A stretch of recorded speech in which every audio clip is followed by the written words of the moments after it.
Mi tema para esta noche es el que tienen allí frente a ustedes, el conflicto con el pecado. Yo no voy a la iglesia porque está llena de hipócritas. ¿Cuántos escucharon eso? Correcto, ¿no es cierto?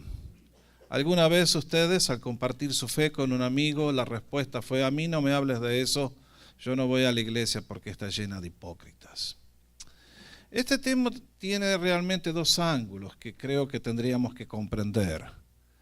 Por un lado, es cierto que lamentablemente en toda congregación hay personas que no viven a la altura de lo que dicen ser.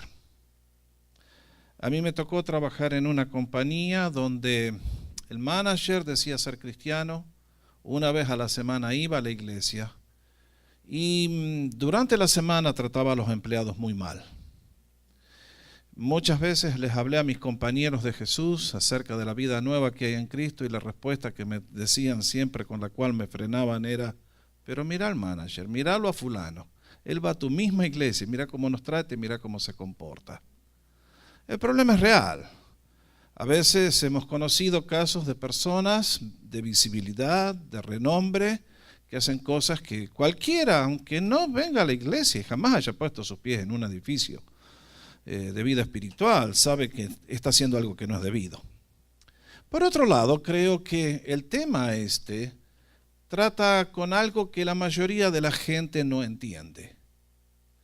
Y es: ¿quién es un cristiano? ¿Y qué ha hecho Cristo por él? ¿Y qué está haciendo Cristo en él? La mayoría de la gente piensa: bueno, si te haces cristiano, tenés que ser un angelito. Te vas a comportar siempre bien, no vas a cometer nunca un error y vas a ser una persona ejemplar. ¿Alguno de esos aquí presente esta noche? Vuestra risa me indica que no. ¿Cuál es el problema? Yo leo mi Biblia, hermanos, y uno repasa el Antiguo Testamento, y uno se da cuenta que la mayoría de los creyentes, nuestros hermanos que vivieron hace miles de años atrás y cuyas vidas quedaron registradas en este libro bendito, todos ellos fallaron de alguna manera o de la otra. Yo leo el Antiguo Testamento y encuentro dos vidas solamente que uno diría no se menciona nada negativo de ellos. Uno es José, el otro es Daniel. Pero después hagan la lista ustedes. Noé es el hombre escogido por Dios, sobrevive el diluvio, planta una viña y se puso de goma, como dicen allá mis compañeros salvadoreños. Abraham, el padre de la fe, ¿cuántos errores cometió? Cuando ustedes ven el lío que hay en el Medio Oriente y que finalmente va a traer al mundo al colapso final y total, todo comenzó con un error del señor Abraham. Y de él nacieron dos razas que están en pugnas y hasta ahí vamos. Uno sigue la lista: Jacob, Moisés, David. ¿Quién no cometió errores que eran severamente serios? Y uno dice: sin embargo, no por eso fueron echados de la familia de Dios, no por eso perdieron la salvación. Dios no los descartó. En su debido momento los tuvo que corregir, algunos los castigó, como a David, severamente, pero nunca les dio vuelta al rostro, ni los trató diciendo: se acabó mi gracia, te abandono y andate de aquí. Por el contrario, siempre vemos que nuestro Dios, en su misericordia, al que viene con él, con humildad a pedir perdón, siempre tiene brazos abiertos para recibirnos.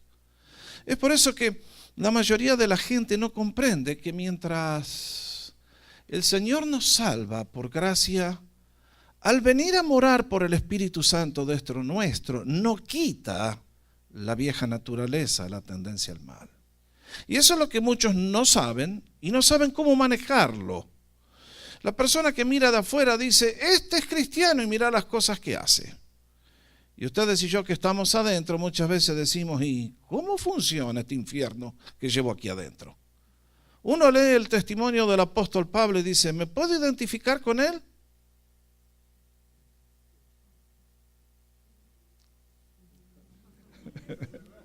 Más vale, si usted no se puede identificar con él, no se da cuenta de lo que se ha metido usted. Claro que sí. Esta es la lucha del cristiano, de todos los cristianos.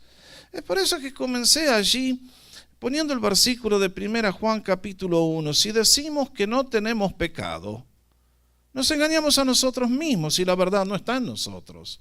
San Juan estaba escribiendo a los creyentes, no estaba escribiendo a los de afuera. Y marque bien la palabra pecado, esta es la vieja naturaleza.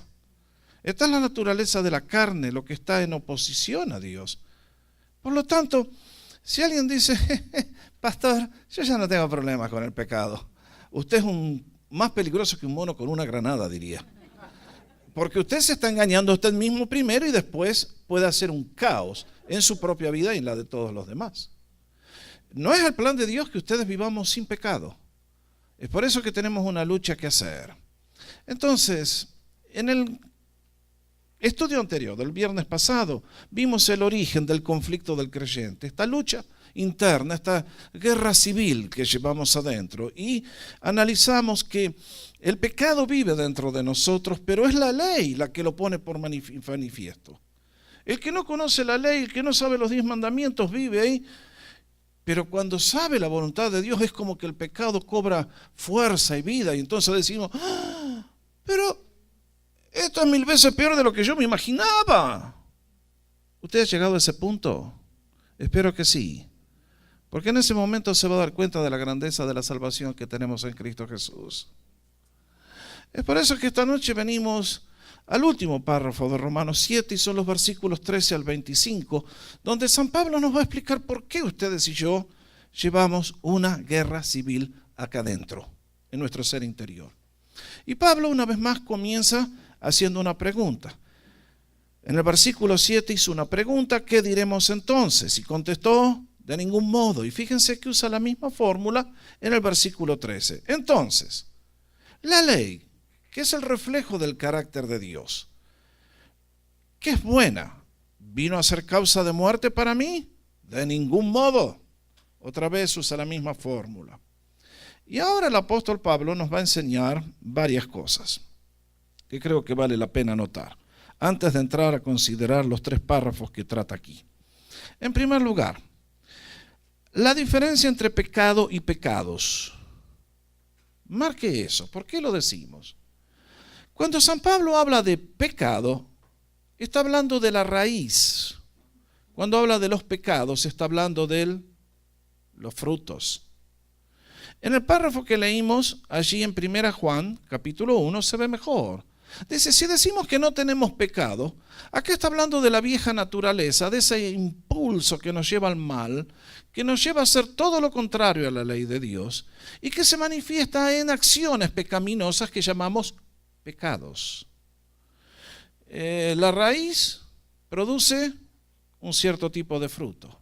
Yo tengo un árbol que tiene raíz de naranjas y produce centenares de naranjas. Así es el pecado. Hay una fuerza dentro nuestro y produce toda esa variedad de pecados tan horrendos que ustedes y yo conocemos y que los hacemos todos, sin faltar uno de ellos. Y entonces es importante recordar que en este párrafo y en la Biblia, cuando encontramos la palabra pecado, está haciendo referencia a la naturaleza caída que vive en usted y en mí. Y cuando habla de pecado son las cositas que hacemos y de las cuales nunca estamos orgullosos. Segunda realidad, que esta fuerza vive en cada creyente en Cristo. Ojalá fuera distinto, pero no es el plan de Dios salvar a una persona y quitarle la vieja naturaleza. Él viene a nuestra vida y nos da el poder para vencerla. Pero el cristiano es alguien que está en conflicto. Y solamente el conflicto va a terminar el día que seamos introducidos en la presencia del Señor Jesús.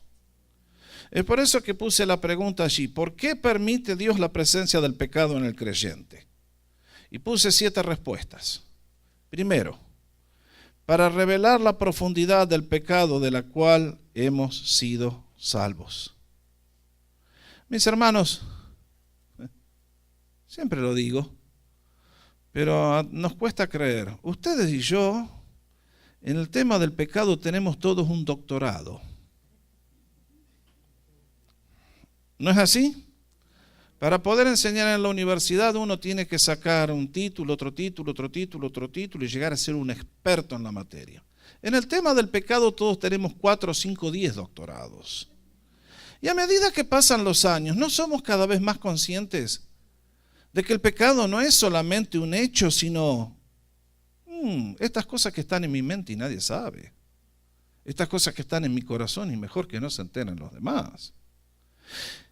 Dios, realmente, ya lo vamos a leer, ahí Pablo habla del pecado sea extremadamente pecaminoso. Ustedes se dan cuenta realmente, ¿no?, de la profundidad del pecado que habita en nosotros. A veces le escuchamos en las noticias cosas que son, pero tan chocantes, tan obscenas, tan asquerosas, que uno dice, pero ¿cómo seres humanos pueden hacer eso? Creo que está en esta noticia, yo no lo quise ver al video, de un padre que le daba con el cinto a una hija discapacitada. Y uno dice, ¿cómo un padre hizo eso? Bueno, el pecado que vive dentro del ser humano, mis hermanos. No nos debe sorprender la bajeza más grande, el peor Jeffrey Dahmer, no sé cuántos se acuerdan de ese nombre, el carnicero de Milwaukee, asesinaba a la gente y se la comía. Y uno dice, ¿cómo es posible? El pecado. El hecho de que nosotros no hemos caído a esos extremos, demos gracias al Señor que hemos sido preservados. Pero hay gente que le ha abierto las puertas al enemigo, al pecado con todo, y hacen cosas que uno dice, ¿cómo es posible un ser humano? Lo llevan a la corte y dicen, está insano. ¿Qué insano? Sinsano posiblemente, le dan eso sí, no sé cuántos conocen esa bebida, pero es un vermut italiano muy famoso en todo el mundo. Y el que le entra, dice que el que toma Johnny Walker termina tumbado. En lugar de andar caminando, termina, ustedes saben. Bueno, ok. Insano e insano, todo lo mismo, va. El pecado es grave, queridos. Segundo, para enseñarnos a morir al pasado y a vivir para Dios en el presente. El creyente que ha sido quitado de la maldad del pecado, uno siente un nuevo deseo ahora de agradar al Señor en todo y de vivir para Él. Ustedes y yo las cosas que hacemos no las hacemos para ganarnos algo. Dios ya nos dio todo, lo queremos agradar a Él. Tercero, para que aprendamos a vivir por la fe en Cristo. El Señor ha prometido cosas hermosas para ustedes y para mí. Las tenemos que lograr, las tenemos que alcanzar. El Señor tiene cosas hermosas en el futuro y nos alienta y nos dice, luchá, peleá, dale, para enseñarnos a caminar en el Espíritu Santo. Creo que si el Señor quitara la vieja naturaleza de dentro nuestro, ustedes y yo no tendríamos que depender de la presencia del Señor dentro nuestro. Pero el hecho de que Dios deja esta vieja naturaleza nos obliga a tirarnos de rodillas en el Señor y decir, Señor, ayúdame tú, porque con esto es demasiado grande para mí, yo con mi fuerza no puedo. El próximo punto, para que Dios sea glorificado en nosotros. Miren, ustedes no se dan cuenta, ¿no es cierto? Pero la gente de afuera mira a los creyentes y dicen, ¿y con ese? Pero si ese no vale nada. Sin embargo, a Dios le encanta tomarte a ti y a través de tu vida y de mi vida hacer cosas que realmente son un reflejo de su gloria. Y el mundo tiene que reconocer que es Dios que obra en nosotros, porque humanamente es imposible. Siempre me gusta contar la historia de aquel hombre que ustedes me escuchan muchas veces dar su nombre en mis sermones, D.L. Moody, ese tremendo evangelista que vivió en el mundo aquí de habla inglesa en la segunda mitad del siglo XIX. Moody era un hombre muy humilde, era un hombre que quedó viuda la madre cuando él tenía 6 años y dejó arruinada a la madre en la muerte del padre con 6 chiquitos, y su vida era dramática. Y Dios lo levantó para ser el mejor predicador de la segunda mitad del siglo XX, del siglo XIX. Y entonces una vez lo invitaron a Escocia. Y ustedes saben cómo son los escoceses. Bien nariz parada, ¿no es cierto? Bien aristócratas. Y claro, y Moody llegó ahí y predicó con la sencillez que él tenía y la gente se convirtió. Y uno de los obispos viene y le dice, hermano Moody, no me cabe la menor duda que lo que ha pasado es la obra de Dios, porque si fuera por usted no pasaría nada acá. Qué cariñosos que son los hermanos, ¿eh? Qué alentadores que son. Y Moody le dice, me alegro que se dio cuenta, porque el poder viene de Dios y la gloria va para Él. No es así. El mundo nos mira a ustedes y a mí dicen, pero ese, sí, ese, en quien habita el Espíritu de Dios. Y Dios hace cosas notables que glorifican su nombre. Por eso nos deja la lucha. Por eso nos deja la vieja naturaleza. Próximo, mención, para darnos esperanza de su venida. Muchachos, esto de la lucha con el pecado es hasta los 60, después ya quedamos libres. ¿No encontraron ese versículo en la Biblia? Miren, con esto tenemos que luchar hasta el último respiro, hasta el último momento Satanás nos va a venir a atacar. Yo les he contado de que me ha tocado ministrar a muchas personas mayores y hasta el último minuto nos va a cicatear con el pecado y con las cosas del pasado y con tantas cosas. Y llega un momento que el creyente dice, Señor, ya, ¿por qué no me llevas? Ya quiero estar allá y no luchar más con este dragón infernal. Y tercero, el último, para que anhelemos la gloria futura. Llega un momento que ahora ustedes y yo somos jóvenes, estamos ocupados, tenemos que levantar la familia. Señor, el cielo, no, el cielo puede esperar todavía, Señor, no hay apuro. Déjame que primero eduque a los chicos, que se casen, vea a los nietos. Está muy bien, hermanos, está muy bien, hay que hacer todo eso, Pero llega un momento cuando ya uno después dice, Señor, tengo 120 años, mejor llévame contigo. Así ya todo este conflicto agudo, intenso, cambia por algo un poco mejor. Entonces, aquí Pablo, venimos a Romanos capítulo 7, y si prestan atención, van a ver que tiene 3 ciclos de lucha. El primero, versículos 13 al 17, 18 al 20 y 21 al 23. Y entonces, fíjense lo que va a hacer el apóstol Pablo. En el primer ciclo, que es imposible conquistar el mal que vive dentro nuestro con nuestra propia fuerza, si quieren anotar, el apóstol va a hacer 3 cosas. Va a hacer una declaración, va a dar una prueba y va a hacer una conclusión. En primer lugar, va a ser una declaración. Fíjense ustedes. Entonces, lo que es bueno vino a ser causa de muerte para mí, de ningún modo. Aquí viene la declaración. Al contrario, fue el pecado a fin de mostrarse que es pecado al producir mi muerte por medio de lo que es bueno, para que por medio del mandamiento el pecado llegase a ser en extremo pecaminoso. Lo que está diciendo Pablo en esta declaración es que cuando ustedes y a mí nos ponen el espejo de los 10 mandamientos, y más cuando el Señor los amplía en el Sermón del Monte, uno dice, la profundidad del pecado. Entonces nos va a ofrecer una prueba, versículo 14. Fíjense que comienza porque. Esta es la prueba, lo va a demostrar. Dice, porque sabemos que la ley es espiritual. La ley es el reflejo del ser de Dios. Es algo bueno, noble, santo, lo dijo antes. Pero yo soy carnal. Marque esta palabrita, porque es distinta a la que usa en 1 Corintios capítulo 3. Es la misma palabra, pero tiene usos distintos. Cuando le escribe a los creyentes de Corinto, le dice, ustedes son cristianos carnales. Quiere decir cristianos bebés, que están retrasados en el crecimiento. En este caso, Pablo está hablando de que él tiene un conflicto porque la carne vive dentro de él. Noten bien, que Pablo habla en tiempo presente. Mucha gente ha discutido. ¿Será que Pablo está hablando de cuando todavía no era creyente? No, mis hermanos, Pablo está hablando de lo que es la experiencia de todos los creyentes después de haber aceptado al Señor. Por eso habla en tiempo presente él.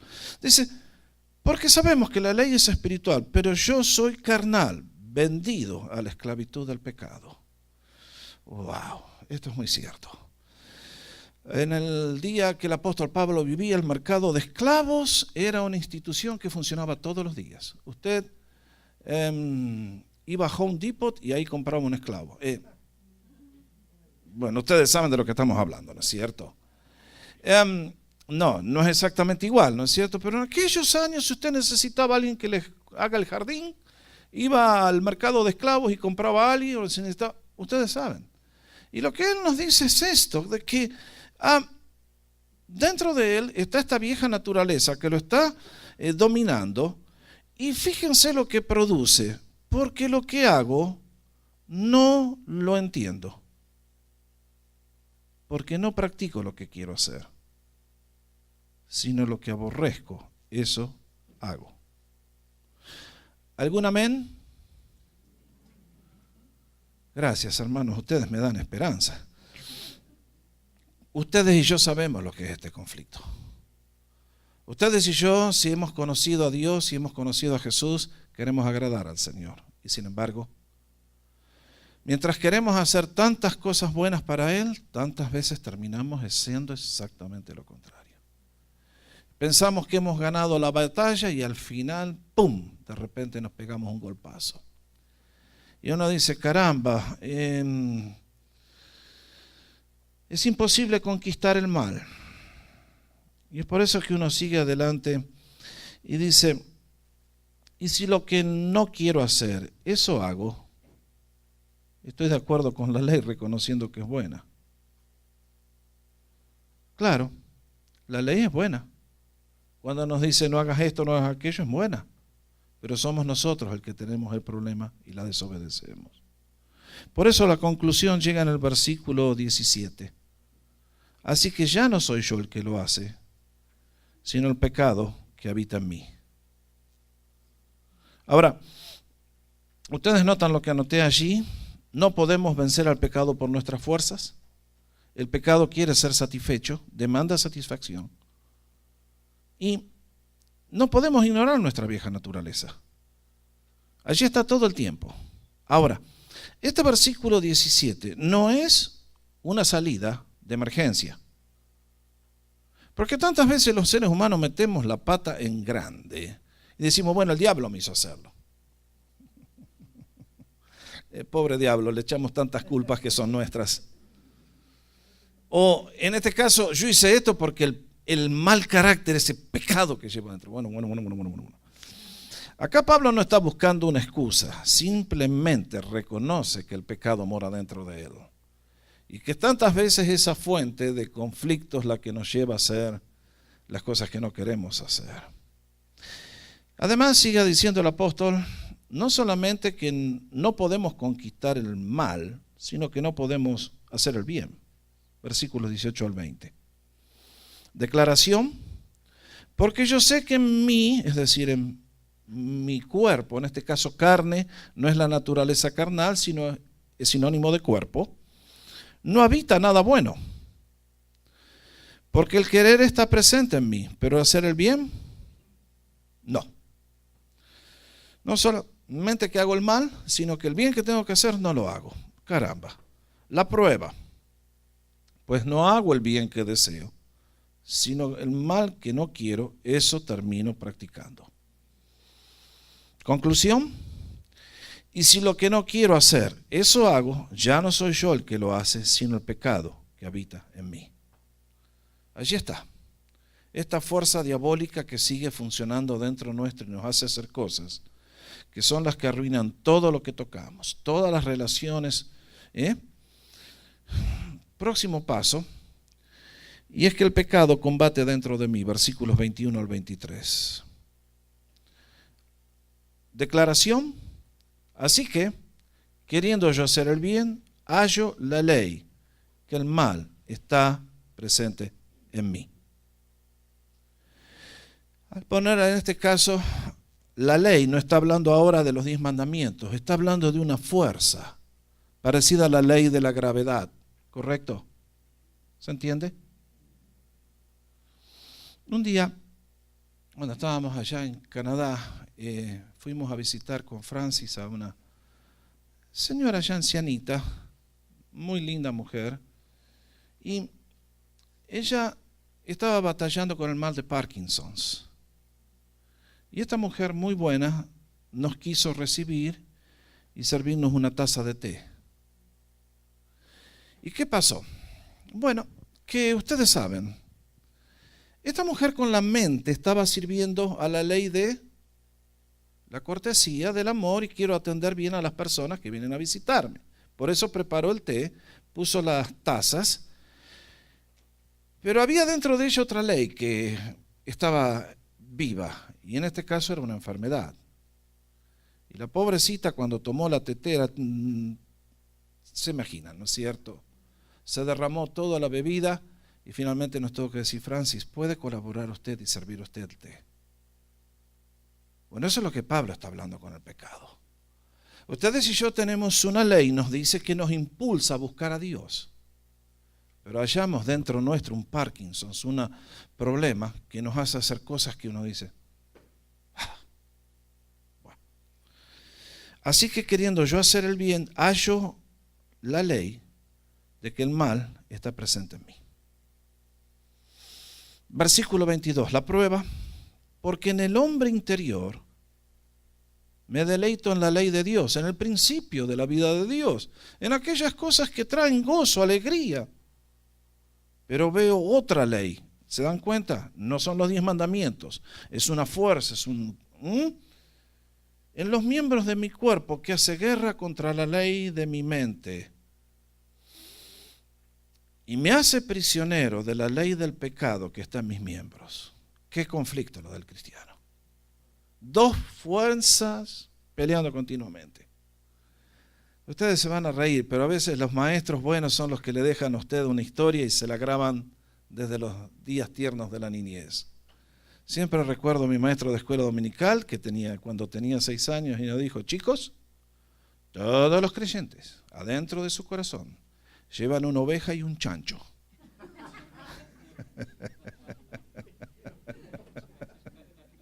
Usted es muy sofisticado y educado. Yo no le voy a decir que lleva un chancho y una oveja. Le voy a decir que lleva un porcino y un... Pero ustedes saben. Doy gracias a Dios por esos buenos maestros que con una cosa así te la graban de por vida, ¿no es cierto? Y no te lo olvidas más. Y realmente que la lucha que llevamos ustedes es intensa. Hay una fuerza ahí que continuamente busca lo contrario a la presencia del Señor, al gozo, a la bendición, a la alegría, y esta otra fuerza que continuamente nos quiere acercar al Señor y vaya a conflicto. Y entonces, Pablo en el versículo 24 exclama: miserable de mí, ¿quién me librará de este cuerpo de muerte? Pablo tiene que confesar que hay un conflicto gigantesco. Y dice: ¿quién me va a librar a mí de este cuerpo de muerte? Sabe que él no lo puede hacer solo. Sabe que esta fuerza que habita en él es más grande que el poder de su voluntad, el poder de su mente, el poder de todo. ¿No es así realmente, hermanos? ¿Hemos podido nosotros con el poder de nuestra fuerza, de nuestra educación, de nuestra voluntad cambiar nuestra vida? ¿Puede un drogadicto, un alcohólico, quien sea, dejar esos hábitos? Por sí solo no se puede.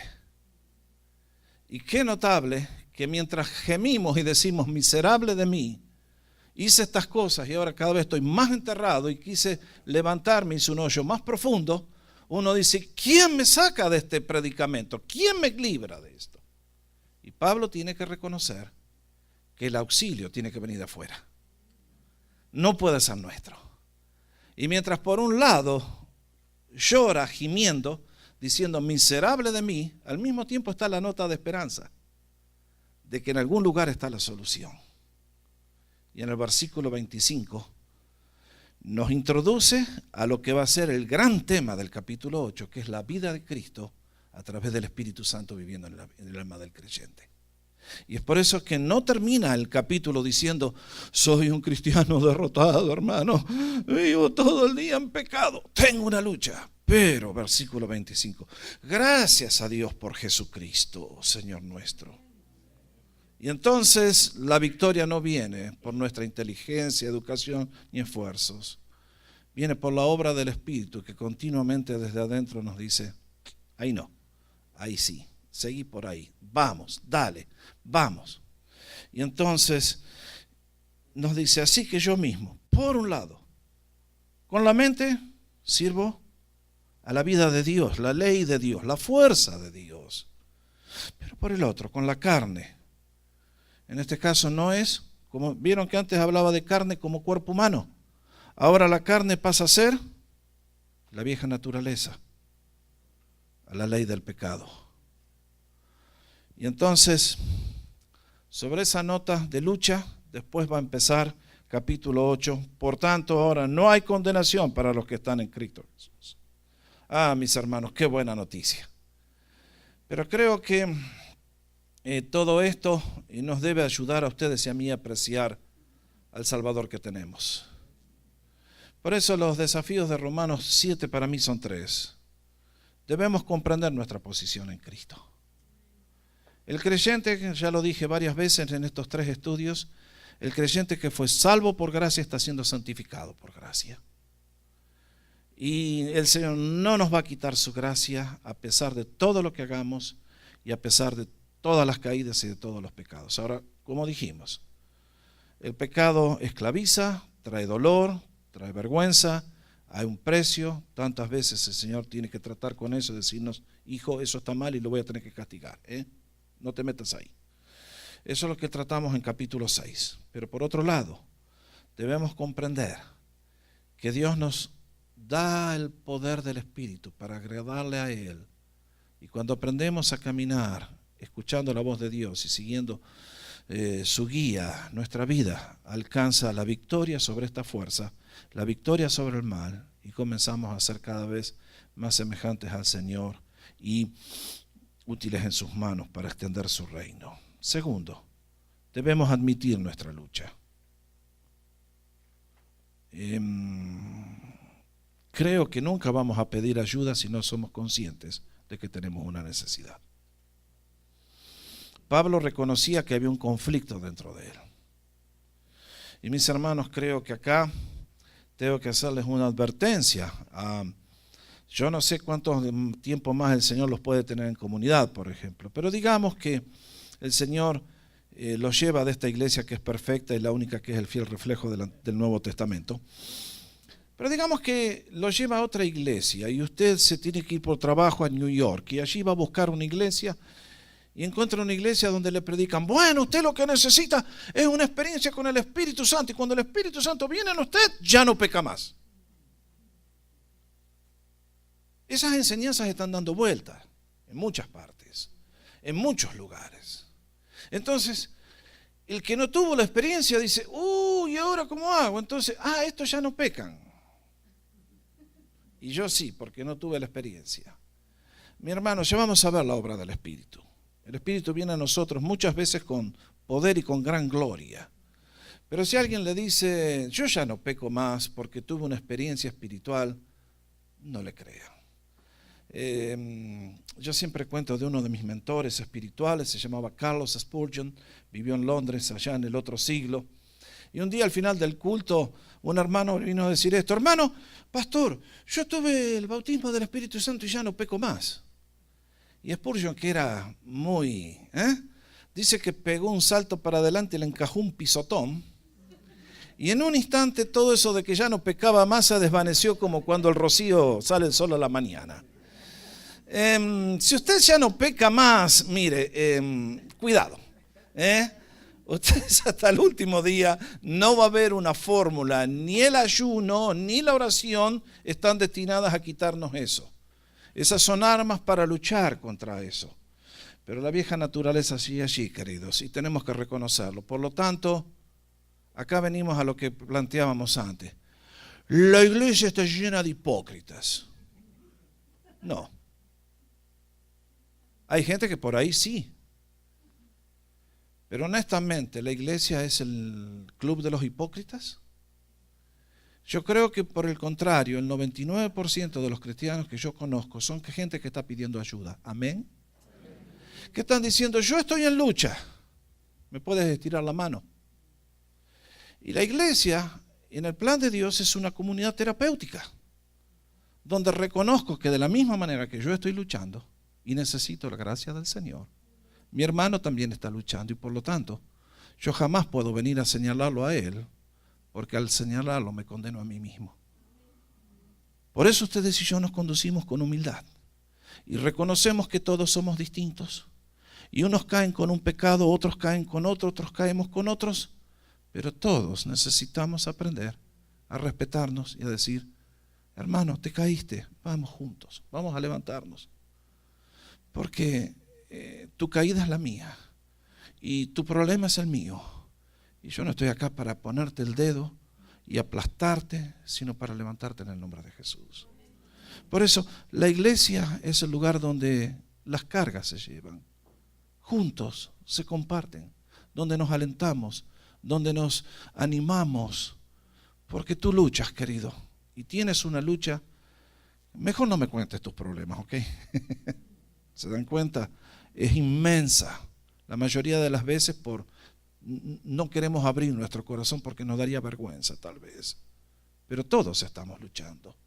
Por eso todos vamos en humildad tomados de la mano del Señor diciendo, Señor, ayúdame tú. Y ustedes, hermanos, ayúdenme. Ustedes no saben lo que significa para mí cuando siempre los escucho a ustedes orar por mí, por los pastores. Gracias. Y yo oro por ustedes. Y unos por otros oramos siempre. Porque todos estamos con este conflicto de Romanos 7. Y lo último que puse es, debemos confesar nuestros sentimientos a Dios. ¿Por qué? Porque creo que muchas veces los cristianos batallamos con este sentir. Yo no sé qué relación tenían ustedes con papá. ¿Ustedes tenían un padre al cual pudieron agradarle? ¿O tenían un padre que les aceptaba y le agradaban y les aceptaba? ¿O tenían un padre que no importa lo que hicieran los rechazaba? Los que han tenido esa experiencia es muy devastadora. Tener a alguien que uno lo quiera agradar, hay algo que Dios ha puesto en nuestra naturaleza y el padre siempre nos rechaza. Es feo. Entonces, muchas veces el cristiano lucha como diciendo, bueno, yo quiero hacerlo, yo quiero estar bien delante del Señor, yo quiero. Y es como que y uno finalmente tiene que decir, bueno, Señor, tú sabes todo de mí. ¿Qué voy a tratar yo de impresionarte a ti? Tú conoces mis debilidades, mis caídas, mis errores, lo sabes todo.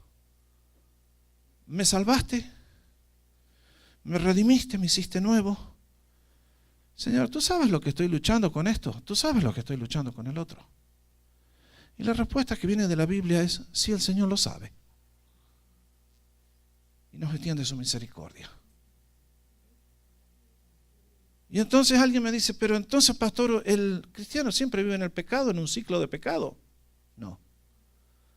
Porque con su misericordia el Señor nos va cambiando. Y de pronto, y de a poco, a mí me llama la atención el plan de Dios, hermanos. Hay veces que el Señor corta las cadenas así. En muchos casos es así, instantáneo. Yo puedo darles varios testimonios acá de la iglesia, de personas que un día estaban encadenados con mil cosas, el Señor vino y en un segundo los liberó de todas las cadenas. Pero a otros los deja por más tiempo. No lo hace. Y sospecho que es para cumplir estos propósitos, que quiere que nos aferremos a Él.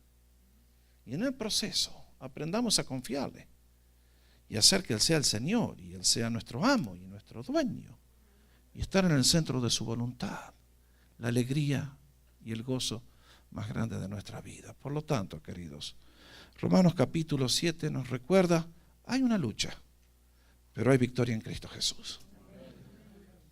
Por lo tanto, no nos hemos acercado a un Dios airado, loco, caprichoso, a un Dios de verdadera gracia, bondad, amor y misericordia. Por lo tanto, gocémonos en el Señor. Adorémosle, sirvámosle con gratitud, porque es un Dios maravilloso. Vamos a cerrar este tiempo orando.